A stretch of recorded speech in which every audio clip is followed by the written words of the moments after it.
So the next speaker is someone who is quite a brilliant human being, Brett Thompson. He's a principal director from Accenture. He's going to talk to us about the path towards a net neutral future, which starts with greener last mile. So this is a topic that's very close to our heart at ShipIt. We see a lot of waste inherent in the way that parcels move around. So Brett's going to shine a light on kind of the industry in itself, and he'll leverage his career that's been focused on the human experiences of new technologies across a bunch of industry verticals. I'm really excited to hear from him. So please put your hands together for Brett.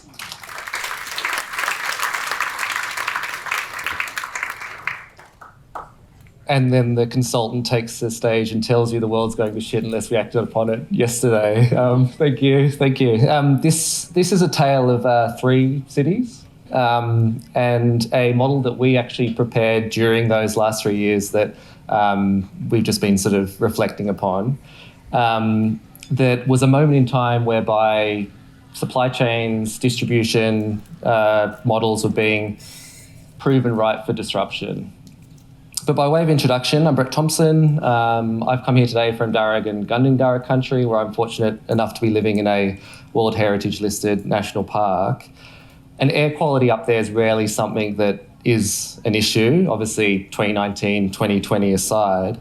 But sadly, that's not the case globally, where air pollution is on the rise in most of the world's major cities, with both particulate matter and nitrogen dioxide at concerning levels. In 2020, 2021, we imagined a future state whereby 50% of e-commerce deliveries are actually fulfilled by what we call micro-fulfillment centres. And evidence really does suggest that a faster, greener, cheaper future is possible with that model, and that's what I'm going to take you through today. But just to credentialise the company I represent today, Accenture is a global leader in sustainability enablement. Last year, we were recognised by the Peak Matrix Sustainability Enablement Technology Services Assessment, ranked highest for vision and for the integrated capabilities we offer via our sustainability services ecosystem. We also have a seat at the table at a number of these institutions where we're working with global leaders to pave the way for these sustainable futures and initiatives. The good news is that operating sustainably has become a source of competitive advantage, but unlocking its potential relies on building strong stakeholder relationships. And new research reveals that large consensus gaps between leaders and stakeholders on sustainability performance exists, and it's this misalignment that obstructs the links between sustainability and profitability. So by closing these consensus gaps and operating more sustainably, businesses can deliver greater financial value in tandem with positive environmental and societal impact. We're in a perfect storm though now, which is great, which is leading the way from actioning this change. And we've identified 5 compounding pressures that are contributing to that. Investor pressure. So global ESG assets are on track to exceed 53 trillion by 2025. And that coupled with customer pressure, regulatory pressure, and delivery pressure, as well as employees wanting a better experience and a better brand to actually anchor their personalities to, is leading to this future that we sort of see imminently on the horizon. So we're a little bit bored, I think, of this sort of statistic now, but it is true that COVID did change a lot when it comes to online shopping. And the rise now in the percentage of online shopping compared to traditional retail is growing. But what we understand is that if no action is taken, the number of delivery vehicles in the top 100 cities is expected to increase by 36%, leading to emissions increases of at least 32%, and adding approximately 11 minutes of commute time for each passenger daily. This is what stimulated us to think about reimagining the last mile, that delivery with sustainability in mind, and improving that ecosystem to cut costs and cut carbon emissions.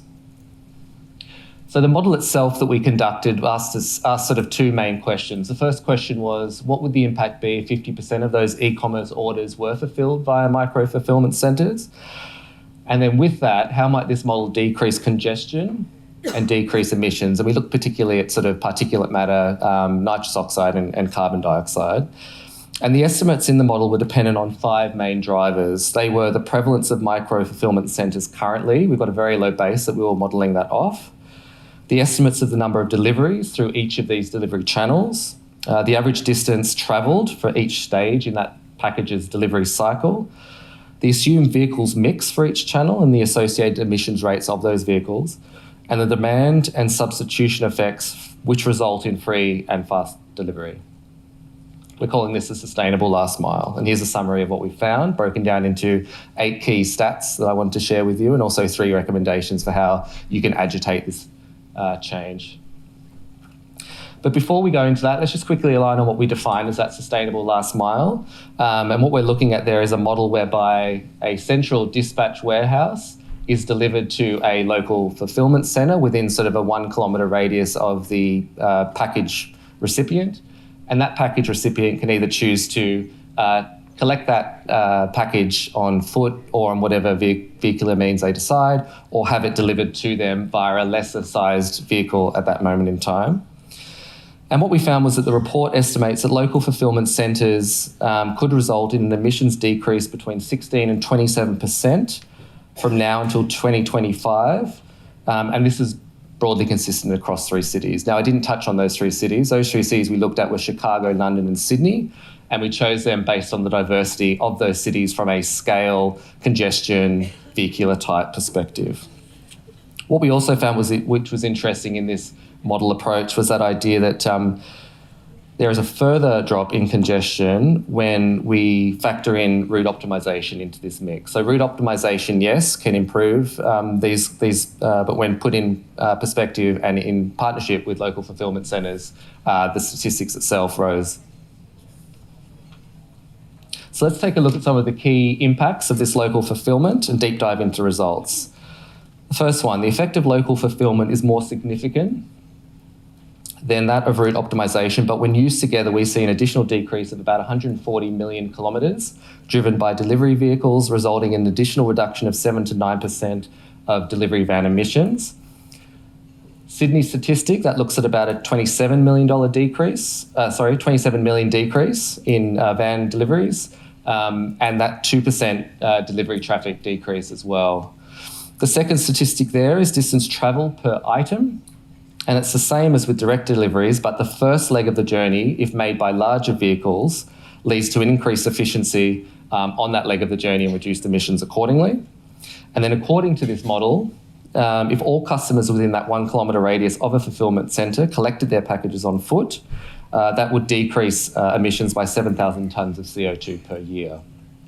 Finally, using local fulfillment centres for half of London's deliveries, in this instance, would cut delivery carbon emissions by 144,000 tonnes from 2020 to 2025. And put in context of Sydney's stats, that would cut those emissions by a further 52,000 tonnes, which is approximately 20% of current van emissions.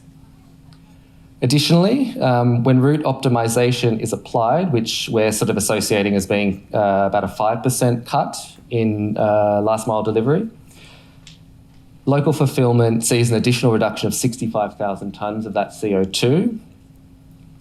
One thing we did consider, though, was that passenger vehicles in Australia and the US emit about 1.5 to 2 times more than passenger vehicles in London, respectively. And this leads to greater gains from substituting that offline travel for online deliveries in those 2 cities specifically. In Chicago, the use of micro-fulfillment centres could result in a 20% decrease in delivery van carbon emissions. And then finally, this other stat here, when applied to both Chicago and London, that would cut the delivery van emissions by 25%. So we're really buoyed by these analytics that we found, and it really sort of started to pave a case for us to start talking to a lot of our clients in regards to this strategy and approach. So let's take a look now at how the ecosystem can accelerate innovation in that last mile delivery, reducing carbon emissions while cutting costs and improving the customer experience. And there are 3 key recommendations we apply to this. The first one being incentivization, the second one being asset utilization and rethinking that, and the third one, finally, the insights that we can harbour and inform those decisions. So firstly, when it comes to incentivizing greener choices, making consumers aware that environmental impact of delivery options is a thing, and give them that option at checkout. And in our model, we found that all customers within that 1 kilometre pickup for deliveries on foot could reduce emissions by 14%. The promotion of this, I think, would be strong for businesses. Governments and city planners should weigh the trade-offs that they can make to incentivise delivery companies to invest in greener fleets. And then finally, cities can incentivise delivery companies to invest in these electric vehicles. Rethinking asset use is another recommendation, the repurposing of spaces. As we're aware, logistics infrastructure is everywhere, and we need the right technology to make it accessible, scalable, and cost-effective for everyone to use. So dividing those legs up, leg one being those heavy goods vehicles, maximising that from point of distribution to the micro-fulfillment centre, and then obviously leg two, encouraging those lower emissions vehicles to take the slack of that last mile delivery. And then finally, harnessing data and analytics. Research has demonstrated that data and analytics would really amplify and provide a significant reduction, as I mentioned, with route optimization, but when used together, would yield even further reductions. And finally, with the more data, routes can be more efficient, accounting for traffic and other real-time conditions. Thank you.